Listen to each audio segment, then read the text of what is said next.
As primeiras referências históricas à prática do yoga aparecem por volta de 2000 anos antes de Cristo na Índia. A prática envolve uma série de atividades físicas e mentais em busca do estado de hiperconsciência e autoconhecimento. Ao longo do tempo, diversos ramos dessa prática foram surgindo e no programa de hoje nós vamos conhecer um pouco sobre o Swastika Yoga, o yoga sistematizado pelo professor De Rose. Este é o tema do Viva Voz de hoje, que já está no ar pela rádio e pela TV Univale. Hoje comigo, o acadêmico de jornalismo André Schlindwein. Oi, André.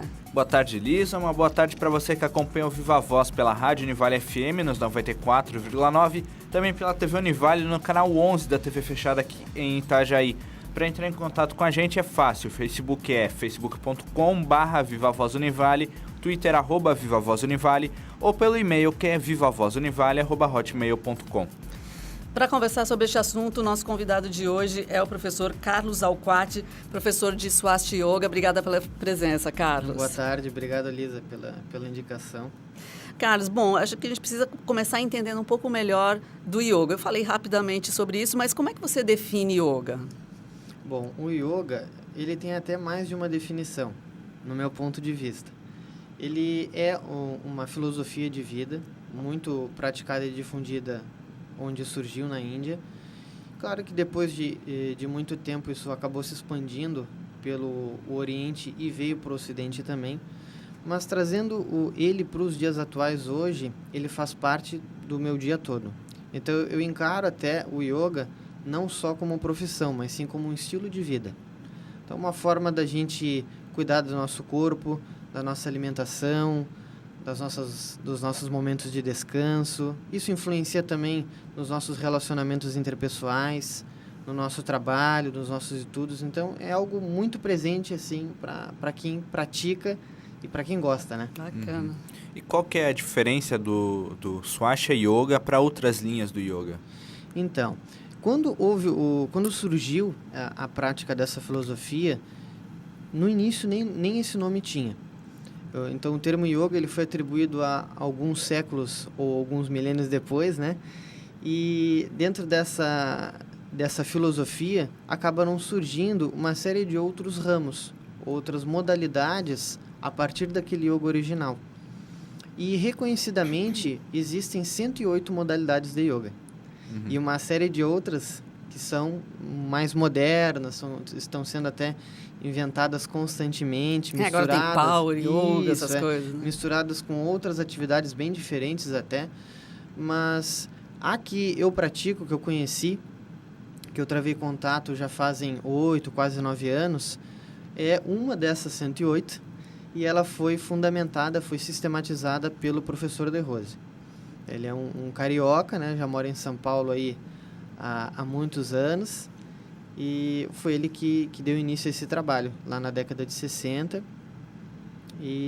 Mas toda modalidade ela tem a sua particularidade. E a do Swastika, ela chega a integrar até 8 técnicas diferentes numa mesma prática. Algumas modalidades têm foco em uma, em 2, em 3 ou em 4 modalidades de técnicas. Então é quase que uma infinidade de variáveis, né, se a gente for pensar. Então é isso que é o método De Rose, que a gente também vê por aí? Aí o yoga ele está ali dentro, né? O método ele acaba contemplando uma série de outros fatores que a gente denomina muito de conceitos. Certo. Esses conceitos são muito mais praticáveis através da convivência. E que dentro do nosso trabalho a gente desenvolve uma série de atividades culturais, de passeios, de viagens. A gente estimula o intercâmbio cultural não só dos alunos, mas dos instrutores também. Certo. Então, a partir daí, a gente começa a construir esse estilo de vida.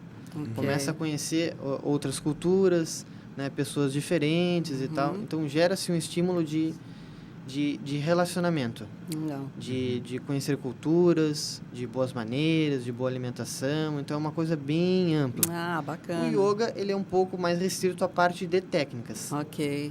Né? E o que é o Samadhi? Samadhi, né? Samadhi, tão almejado pelos praticantes de yoga. Isso aí. Então, digamos que o Samadhi é a meta dessa prática. Então, o praticante, quando ele inicia, geralmente ele inicia não com esse objetivo já em vista. Uhum. Aqui no Ocidente acaba se procurando mais o yoga por aquela série de benefícios que ele acaba trazendo para o praticante, que ainda não são os mais importantes, mas não há como negar que são excelentes, né? No mundo hoje que a gente trava tanto contato com estresse, com conflitos, com ansiedade, com alimentação também, que está se tornando, que é algo que é muito industrializado e hoje está tendo um pouco mais de retorno às origens, uma preocupação a mais com alimentos orgânicos e por aí vai. Mas esse estado de hiperconsciência, ele é alcançado após, né, bastante tempo de dedicação, bastante tempo de prática com o yoga. Uhum. E a meta, basicamente, é você expandir esse estado de consciência. Então, ela aumenta e funciona, né, numa velocidade alucinante, né, muito mais acelerada. Olha só. O que atraiu você, Carlos, para o yoga? Por que você resolveu praticar e se tornou um professor, né? Isso, Bom, a minha atração ela foi muito por um acaso, que o meu irmão, na época, estava fazendo aula com mais um amigo ou dois, e ele me convidou. E eu, totalmente leigo no assunto, nunca tinha ouvido falar ou lido nada a respeito, aceitei o convite, né? Fui sem preconceito algum sobre o tema, sobre a filosofia. Fiz a prática, adorei, achei algo bem diferente, bem dinâmico, forte também, porque na época eu gostava de malhar, de fazer natação, e eu achei algo bem diferente. Me atraiu bastante por ser algo bem diferente de todo o resto que eu já fazia. De atividade física, assim, você fala? De atividade física. Uhum. Mas claro que depois, na época eu era bem novo, eu tinha ali por volta de 20, 21 anos, eu acabei, ao conhecendo mais a prática, fui compreendendo, né, que fazia parte de uma filosofia. Certo. Aí comecei a estudar, comecei a ler alguns livros, fiz alguns cursos ainda como aluno, aí surgiu o interesse de fazer a formação profissional e passar isso adiante. E qualquer um pode praticar yoga ou existem restrições? Depende da modalidade. Uhum. Essa seria a melhor resposta para os ouvintes. Por que eu digo isso? Porque algumas modalidades elas têm especialização com um certo público. No caso da modalidade que eu leciono já há 6, quase 7 anos, a gente tem uma especialização para lidar com o público dos 16 aos 48 anos. Então, né, o adulto jovem, a gente trabalha com esse público. Outras modalidades eu não vou poder te dizer especificamente, mas quanto à nossa, a gente trabalha nessa faixa etária. Agora, de forma geral, crianças também podem praticar?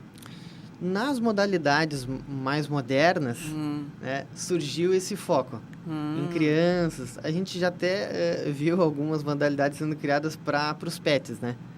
Então, para os pets, a gente vê na internet umas coisas engraçadas. Verdade. Então, elas fogem um pouquinho daquela meta que é o Samadhi, né? Não se tem como chegar nessa meta, nesse objetivo. Mas, enfim, é um rótulo que as pessoas dão para algumas coisas que são criadas mais modernas, né? Uhum. E existem muitos praticantes de yoga aqui na região? Como que está a procura? Olha, estamos aqui em Santa Catarina já fazem 6 anos.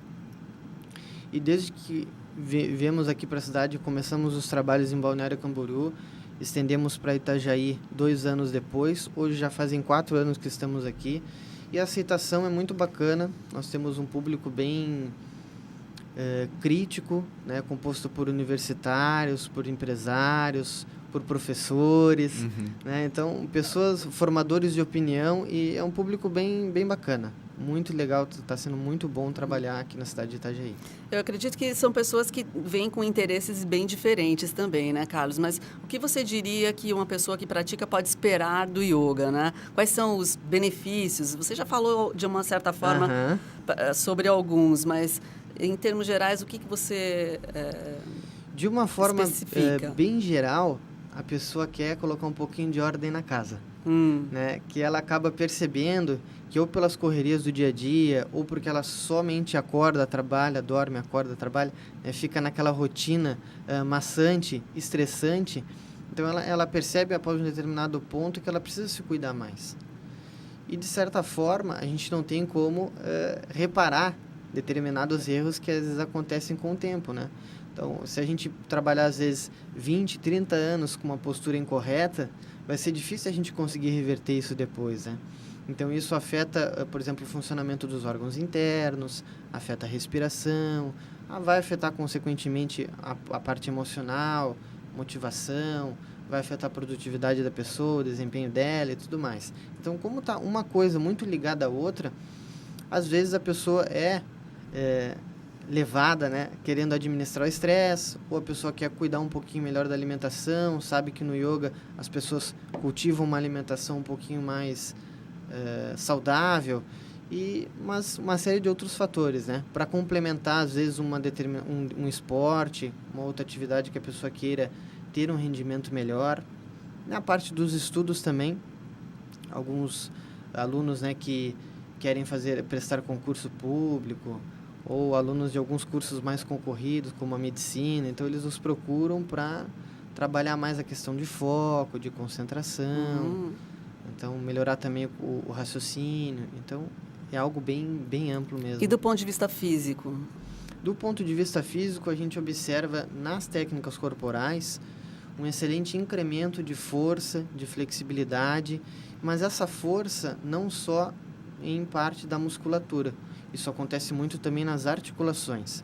Legal. Então, temos algumas atividades conhecidas que costumamos, né, fazer ao ar livre ou nas academias, ou até alguns esportes, que a movimentação repetitiva das articulações, isso com os anos gera-se um desgaste, gera-se um estresse ali. Então, a prática do yoga, ela, como não visa fazer movimentos repetitivos, ela ganha muito nesse quesito. Dá uma boa reparada, né, no corpo, tonifica bastante. Então, a pessoa acaba esculpindo, né, mais o corpo. Carlos, qual que é a tua opinião em relação a aulas de yoga que acontecem em espaços não especializados, como academias de musculação, entre outros? Eu vejo como uma alternativa, né? A gente sabe que isso é algo que existem, por exemplo, escolas e academias somente de artes marciais, mas elas estão presentes também em academias, né? Nos ambientes mais fitness. Eu acho que é uma estratégia diferente, até para às vezes a gente poder mostrar esse trabalho, que ele tem um rótulo, a gente não pode negar que existe um rótulo por trás dele, existe um pensamento, aquilo que as pessoas acham que mas que não tem nada a ver, né? É uma coisa bem diferente. Então, eu acho bacana pelo fato de tentar mostrar um pouco mais de dinamismo, um pouco mais de força, um pouco mais de vitalidade por aquela prática. E eu acho que é algo bem parecido também para as artes marciais, que acabam migrando um pouquinho a sua atividade, o seu trabalho para as academias. Virar, assim, um ponto de exposição mesmo, que as pessoas possam ter mais contato, né? Isso, para desmitificar alguns pontos, algumas restrições que elas mesmas criam, né? Bacana, já que você falou disso, eu acho que, aliás, essa entrevista tem essa função também, né? De desmitificar um pouco. As pessoas acreditam que é uma coisa e às vezes é outra, né? Isso. Quais são os principais conceitos ou preconceitos que as pessoas têm, que estão equivocadas, né? Na verdade, quando procuram você, o que você percebe que, poxa, não é bem isso? Sim. Eu estou bem acostumado, né, com esses preconceitos. Até a começar pelo público. De uma forma geral, as mulheres acabam procurando mais atividade com os homens. Mas se formos olhar onde o yoga surgiu, é o contrário. Então, lá na Índia, é uma arte muito mais de cavalheiros do que do público feminino. Outro ponto, assim, que é bem, até curioso, é bem engraçado, é as pessoas acharem que é uma prática que vai acalmar, que vai deixar a pessoa, né, zen, assim, né? Então, mas, assim, são técnicas muito fortes, são técnicas intensas. Tanto é que lá na nossa sala, que ela já é especializada para a prática, tem piso, iluminação, é um ambiente climatizado. Se não usarmos o ar-condicionado, o pessoal derrete. E não tem nada aeróbico na prática, não tem nada de velocidade, de repetição. E a pessoa que vai lá, faz o teste, né, faz uma aula para conhecer, ela se dá conta disso. Gera calor, energia. Gera esse calor, ela sente que é uma prática forte, intensa e que exige muito também da parte corporal. Ao contrário, né, daquele pensamento, né, que não, vou lá só para relaxar. E tal. Existe essa técnica também. Também. Existe também. Também mas não é o foco. Não é o foco. Legal. Intervalinho, mas a gente volta já já conversando com o professor Carlos Alquati. Vamos desvendar um pouco mais sobre o yoga. E hoje nós estamos conversando sobre Swastika Yoga. Nosso convidado é o professor Carlos Alquati. Bom, Carlos, como que funciona uma aula de Swastika Yoga? Como que ela é organizada? Muito bem. Essa prática, num primeiro contato que um aluno tem na escola, ele ainda não tem acesso. Porque é uma prática que ela é dividida em 8 partes diferentes. Dentre essas 8 partes, o aluno ele vai ter técnicas que vão estimular o aquietamento e a concentração mental, vão ter técnicas que vão ser feitas mentalizações, nós teremos parte dessa aula também com alguns mantras, com técnicas respiratórias, técnicas de purificação das mucosas, as tão conhecidas técnicas corporais, os procedimentos de descontração e, finalmente, as técnicas de meditação. Então, como ela é uma prática, ela é muito ampla, ela vai atuar no organismo do praticante em muitos setores diferentes, ele vai ter dificuldade para encarar essa prática logo de cara. Então, a gente tem uma estrutura de aula de iniciantes, que visa preparar esse organismo, que é estressado, que não respira muito bem, que tem uma postura que não é ideal, que de repente, né, a alimentação também ainda não está muito boa, né, muito saudável. Então, a gente encaminha ele para esse grupo de iniciantes, onde são trabalhadas técnicas respiratórias, purificação das mucosas, as técnicas corporais e o relaxamento. Então, a gente acaba suprimindo essas técnicas em 4. Que ele vai acabar praticando ali cerca de 1 mês, 2 meses, talvez 3. Depende muito de como o organismo ele vai respondendo aquelas técnicas biológicas de introdução. Legal. E até para quem está iniciando, e enfim, quanto tempo dura uma aula, quanto que é a periodicidade, enfim? Tá. O tempo de aula que nós costumamos praticar é cerca de 50 a 55 minutos. Tá? E o período, né, o número de vezes por semana, eu diria todos os dias. Sim. Né? Porque é uma coisa assim, é algo tão fantástico, assim, foge às vezes um pouco das palavras para a gente explicar, mas quem costuma, né, fazer 2 vezes por semana, tem vontade de fazer 3. Quem faz 3, adoraria ter mais um horáriozinho no dia da semana para fazer aquela 4ª aula. E por aí vai, né? Até conseguir fazer todos os dias. Mas é claro, né? Tudo vai se adaptando. É sempre bom o aluno começar com 2 vezes, intercalar as aulas, né? Aquele dia que ele pratica, que ele exige do organismo dele. Depois aquele outro dia que ele dá um descanso. Outro dia ele vai lá, faz mais uma prática. Então, eu indico no mínimo 2 vezes por semana. Mas se eu puder sugerir, eu vou dizer de segunda a domingo. Legal. Carlos, e assim, estamos aí com esse ser imaginário que chegou para a primeira aula. Tá. Quais são as principais alterações, transformações que você observa nessa pessoa ao longo, sei lá, dos 3 meses, dali para frente? O que você percebe? Já dá para perceber? Você percebe, na verdade? Já mudando a pergunta, dá para você perceber mudanças nessas pessoas? Dá para perceber muito, assim. Uma coisa que os alunos não percebem é que a filosofia, né, a prática do yoga, ela atua muito a nível comportamental. Então, às vezes, as outras pessoas que convivem com ela acabam percebendo, nossa, fulano, você está diferente, né? Você está mais alegre, você está mais comunicativo, né? Você está mais dinâmico. Então, é muito comum acontecer isso. As outras pessoas perceberem isso antes delas mesmas, né? Mas o instrutor, ele está muito de olho nisso. Então, a gente percebe muitas mudanças já na primeira semana, no primeiro mês, e é bem engraçado, porque às vezes a pessoa chega de um jeito e já sai diferente. Já consegue, que bacana, que é uma mudança muito grande e saudável, né? Que a prática estimula ali naquele aluno. Para muitas pessoas leigos que não conhecem o yoga, a palavra remete a algo exótico, místico, né? O que tu pode dizer disso? Tem alguma verdade nisso? Tá errado? Como que Vamos lá. O termo yoga, ele termina, né, em A, mas tem uma certa confusão que a gente faz quando traz isso para a língua portuguesa.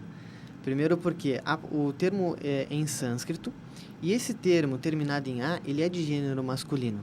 Então, ocorre o equívoco, né, mais que natural das pessoas falarem a yoga, ou a yoga, mas a pronúncia mais correta da palavra é a gente utilizar com o fechado, né, o yoga. E o significado dela é união e integração. Claro que, dentro de todas aquelas modalidades, né, que a gente conversou anteriormente, que foram se desenvolvendo, foram sendo criadas de acordo com aqueles momentos históricos que a Índia foi vivendo, que foi um país, acho que um dos mais invadidos da história. Hoje em dia se fala 18 línguas oficiais. Então, dentro daquele processo todo de mudança, de adaptação, algumas modalidades que foram criadas, foram bem percebidas, tinham uma tendência espiritualista. Tá? Tinha uma interpretação das técnicas e dos fenômenos por um lado mais místico, mais espiritualista. Já essa, por exemplo, que eu pratico, que eu leciono, ela é uma modalidade naturalista. Então, ela tem um ponto de vista diferente que essas que levam mais para o lado místico, a prática. Eu vejo que um dos pontos-chave da prática do yoga é a respiração, né? Queria que você falasse um pouquinho sobre o papel da respiração na prática. Ela é fundamental. Né? A respiração ela faz parte até das nossas horas de sono, né? Até quando a gente, teoricamente, desligamos, né? Então, claro que em todos os outros momentos da prática, o aluno está respirando. Ele está precisando dela para ter conseguir ali a finalidade de gerar um estado de aquietamento mental, dele vocalizar mantras. Isso vai auxiliar também para ele fazer aquelas técnicas de purificação das mucosas, as técnicas corporais e por aí vai. Mas é muito bacana, principalmente pelo fato de que a nossa respiração está diretamente ligada ao emocional e ao mental. Então, por isso que as primeiras mudanças que o aluno percebe é justamente nessa parte do comportamento, da gestão do emocional, dos níveis de ansiedade e de estresse que vão diminuindo. Então, a respiração é algo muito importante mesmo. E a gente pratica o tempo inteiro.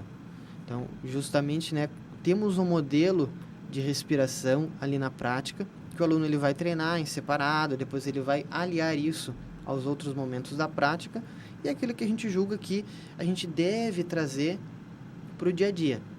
Né? Claro que isso leva um certo tempo ali, mas os momentos do dia que ele vai, né, treinar, vai parar um pouquinho para observar a respiração, mas ela é, de fato, fundamental para a prática, mais ainda para o dia a dia, né? A gente conseguir lidar com essa correria de hoje. Legal. A Swastika Yoga, ela utiliza termos do sânscrito, né? Tu podia explicar um pouquinho como que isso funciona, o que é isso? É uma língua morta. É difícil até da gente explicar um pouquinho, né? Mas, enfim, é uma língua muito antiga. Então, ela remonta uma época lá de mais de 5.000 anos atrás. E a gente usa o sânscrito na prática pelo fato de que todas as técnicas que a gente vai desenvolver na prática, elas possuem nomes. Então, tudo que for feito, técnica corporal, o respiratório, a descontração, os tipos de técnicas de concentração e meditação, todas elas têm uma nomenclatura, tem um nome, né, original. Então, o que a gente costuma não fazer é, às vezes, né, abrasileirar as técnicas. Isso eu acho que é um equívoco. Né? Mas a gente respeita essa originalidade do sânscrito, mas só para mostrar para o aluno que essas técnicas elas têm nome e alguns termos que a gente tem uma facilidade ali para traduzir, com acesso a alguns livros, a gente consegue até compreender o significado e a utilidade daquelas técnicas. Por exemplo, eu quero puxar um que a gente pesquisou aqui, que é o mudra, né? Tá. Você pode explicar o que é o mudra? Posso. O mudra, ele significa gesto. E os gestos, na prática, são feitos com as mãos. E existem 108 gestos diferentes ali dentro da prática. Alguns os alunos vão utilizar mais para técnicas de meditação, outros para as técnicas respiratórias. Por quê? Os gestos, eles geram estados de consciência. Então, percebeu-se esse efeito no estado de consciência através das mãos. Olha só. E Legal. uma série de outros mudras, digamos assim, que nós fazemos no dia a dia, né? Quando a gente vai fazer um sinal de positivo para alguém, a gente leva o É uma polegar. espécie de mudra. É uma espécie de gesto. Legal. A pessoa tem uma comunicação, tem um Entendi. estado de consciência ali, de alegria, de satisfação em você estar fazendo aquilo para alguma pessoa. Legal. Então, ele está presente na prática nesse objetivo. De uma certa forma, conecta a Isso, consciência com isso. a tua atividade corporal. Perfeito, atuando nos estados de consciência. Entre os dias 15 e 17 agora de maio, vai acontecer em Florianópolis o Festival da Rose, né? Com uma intensa programação. Tu podia explicar um pouquinho como que vai funcionar esse festival? Sim, este é um festival que já deve estar ali pela sua 16ª, 17ª edição em Florianópolis. Então, ele é a nível internacional. Então, vários ministrantes, né, professores se reúnem nesses 3 dias, onde a gente tem uma programação direcionada aí tanto aos alunos iniciantes até quanto aos alunos mais avançados. Existem, né, práticas específicas, até práticas somente para instrutores. Então, acaba sendo algo muito intenso aquilo ali, né, porque a pessoa absorve uma série de conceitos, de práticas, né, estilos de práticas diferentes também, né, que eles não estão acostumados a vivenciar. Inclusive, temos a presença do educador de Rose nesse festival. Ele vai ministrar um curso aberto para os alunos. Então, é uma forma da gente conhecer um pouco mais a pessoa, né? Ver que ela existe, ver que ele é um brasileiro, né? Então, assim como todos nós. Então, não tem nada de misticismo ali. É um cara fantástico, tem um conhecimento incrível para passar e é um grande exemplo, né? Legal. E a gente vê um clima nesses festivais de muita harmonia, de muita reciprocidade. É algo muito bacana. Legal. Carlos, a gente terminou o tempo. Vamos agradecer tua presença aqui. Muito obrigada. Eu que agradeço. Será que dá pra gente terminar com o cumprimento? Dá. Vamos lá? Swastika! Legal. Vamos É isso fechar, aí. André. O programa de hoje fica por aqui. Até o próximo.